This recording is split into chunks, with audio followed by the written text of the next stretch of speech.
Titre, l'écho éternel du sacrifice. Le vent hurlait comme une âme en peine entre les murs en ruine du monastère de San Benedicto.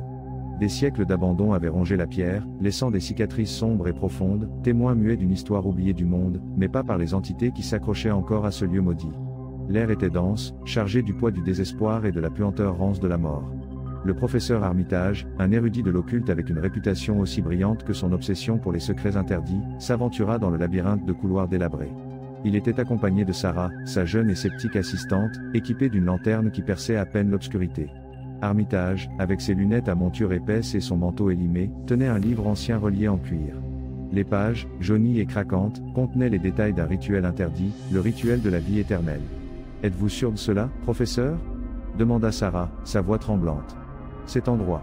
Ne me dis rien qui vaille. » Armitage sourit, une grimace plus qu'une expression de joie. « La peur est un excellent motivateur, Sarah. Cela signifie que nous sommes proches de la vérité. Ce monastère était le dernier bastion d'un ordre de moines qui cherchait l'immortalité. Selon ce manuscrit, ils y sont parvenus. » Il continua à s'enfoncer dans les entrailles du monastère, guidé par les indications cryptiques du livre. Sarah, à contre-cœur, le suivit, sentant le froid lui transpercer les os. Le silence était presque absolu, rompu seulement par le craquement de leurs pas sur les décombres et le lointain hurlement du vent. Finalement, ils arrivèrent dans une grande salle circulaire, le cœur du monastère. Un autel de pierre, couvert de poussière et de taches sombres, se dressait au centre. Les murs étaient décorés de fresques décolorées qui représentaient des scènes grotesques de sacrifice et d'adoration. « C'est ici, » annonça Armitage, ses yeux brillants d'une excitation fébrile. « C'est ici que le rituel a été accompli. » Sarah sentit un frisson parcourir son dos. « Professeur, c'est de la folie. Nous ne pouvons même pas envisager. » Silence, interrompit Armitage, ouvrant le livre à une page marquée. « Le rituel exige un sacrifice. Une vie en échange de la vie éternelle. » Sarah recula, horrifiée. « Vous voulez dire que ? Professeur, c'est une barbarie. Je ne vais pas participer à ça. » Armitage l'ignora, commençant à réciter les mots en latin ancien qui se trouvaient dans le livre. Sa voix résonnait dans la salle, remplissant l'air d'une vibration inquiétante. Le silence fut brisé par un chœur de murmures bas, comme si des échos du passé répondaient à son appel. Au fur et à mesure que la récitation continuait, la température chuta brutalement. L'air s'épaissit, devenant difficile à respirer. Des ombres dansaient dans les coins de la salle, prenant des formes grotesques et menaçantes. Sarah sentit une présence invisible approcher, une pression froide et oppressive qui la paralysait de peur. Soudain, un groupe de figures spectrales se matérialisa devant l'autel. Des moines décharnés, avec des visages vides et des yeux enfoncés, se joignirent au chant d'Armitage. Leurs voix, gutturales et lamentables, remplirent la salle d'une mélodie spectrale qui hérissait la peau. La vie en échange de la mort, chantait-il dans un latin archaïque. La vie en échange de la mort. Sarah cria, essayant de fuir, mais ses jambes ne répondaient pas. Elle était piégée, proie de la terreur et de l'incrédulité. Armitage, absorbé par le rituel, ne se rendit pas compte de sa panique. Ses yeux étaient fixés sur l'autel, attendant le moment culminant.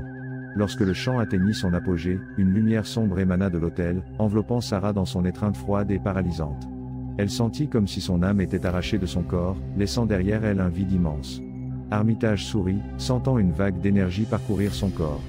L'immortalité était à sa portée. Mais alors, quelque chose tourna mal. La lumière sombre, au lieu de transférer la vie de Sarah à Armitage, s'étendit, consumant tout sur son passage. Les moines spectraux crièrent d'agonie en étant dépouillés de leur existence éthérée. Armitage, pris de panique, tenta d'arrêter le rituel, mais il était trop tard. La salle trembla, les murs se fissurèrent et le toit s'effondra. Le monastère, libéré de sa léthargie séculaire, s'effondra sur lui-même.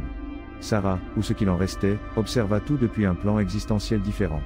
Elle vit Armitage être consumé par la lumière sombre, son corps se tordant dans une agonie indescriptible.